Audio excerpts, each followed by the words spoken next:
Olá, estudantes! Que bom ter você aqui comigo. Eu sou Jerônimo, gosto de aprender, ensinar e principalmente por pensar junto com você sobre o mundo em que vivemos.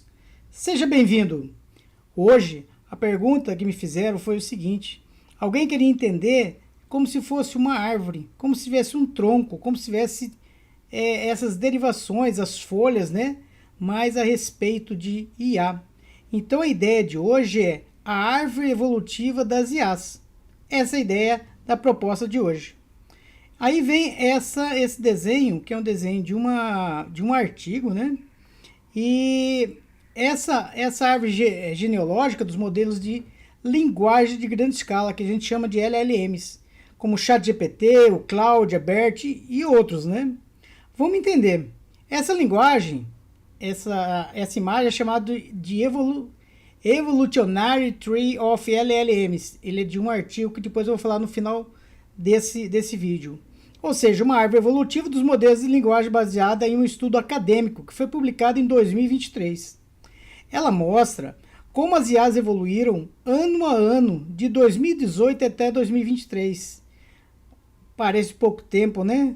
Mas nós estamos em 2025 e parece que cada ano está sendo o equivalente a 15 anos. Interessante, né? No tronco cinza, então vamos analisar aqui. Aqui é o tronco e desse tronco deriva 1, 2, 3, 4, 5, né? No tronco cinza, nós vemos o início da história, com a tecnologia como essa aqui, ó, Word 2Vec, a Glove e o FastText, que transforma palavras em vetores matemáticos, né, que é a parte principal. Então isso foi feito passo a passo, como se construísse uma parede, né? Esses são tijolos, né? As árvores, então, elas vão se dividir em 3 grandes galhos. Observe aqui. O primeiro galho, que é esse rosa, é chamado de Encoder Only. Nele você vai encontrar os modelos que a gente chama de Bert, Albert, Roberta, o próprio Bert, né? E eles são ótimos para a tarefa de compreensão, como análise de sentimentos. Depois nós vamos encontrar o outro tronco, que é o chamado de Encoder-Decoder, né? que é essa parte aqui em verde. Então aqui nós vamos encontrar o T5, o MT5, o T0, o BART, o GLM, que eles são excelentes, eles são usados em traduções e resumo de texto, né? Então observe que ele tem características diferentes. E depois, esse outro tronco, que é o mais utilizado, que é chamado Decoder Only, nós vamos encontrar os GPT-1, que nós não conhecíamos, o GPT-2 foi muito pouco usado, e nós vamos estar encontrando o GPT-4, né, que hoje nós estamos no 4O. Né? Eles são usados para gerar textos criativos, como fazemos aqui no ChatGPT, né? Então, essas são as principais características de hoje, né? Quem criou o quê? Cada logo aqui do lado, ela vai mostrar onde que ela participou na evolução de alguns deles, né? Então, eu tenho a Google, tem a Meta, tem a OpenAI, tem a Anthropic, tem a Microsoft, entre outros. As linhas claras, eles mostram modelos open source. Ou seja, aquele que você tem um código completo, você pode ler, você pode alterar, que são esses daqui, ó, certo? As linhas escuras, que são esses aqui, eles são modelos fechados e são controlados por empresas, quer dizer, nós não temos acesso a isso. Por que isso importa, né?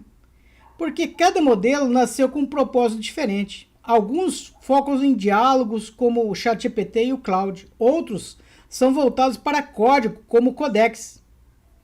E alguns priorizam o conhecimento científico, como o Galactica, né? E tem outros, né? Tem os que trabalham no mercado financeiro, tem os que trabalham com imagem e assim vai.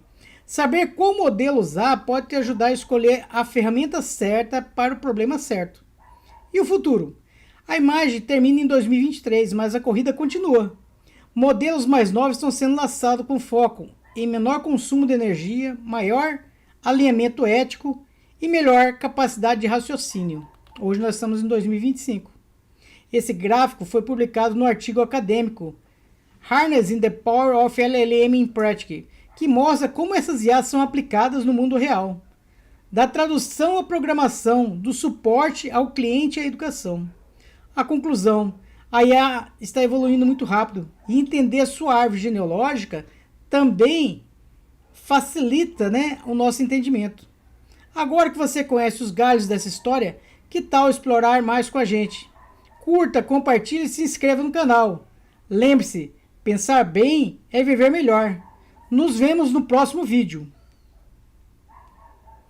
E coloque as perguntas para que a gente possa responder. Espero que vocês estejam gostando.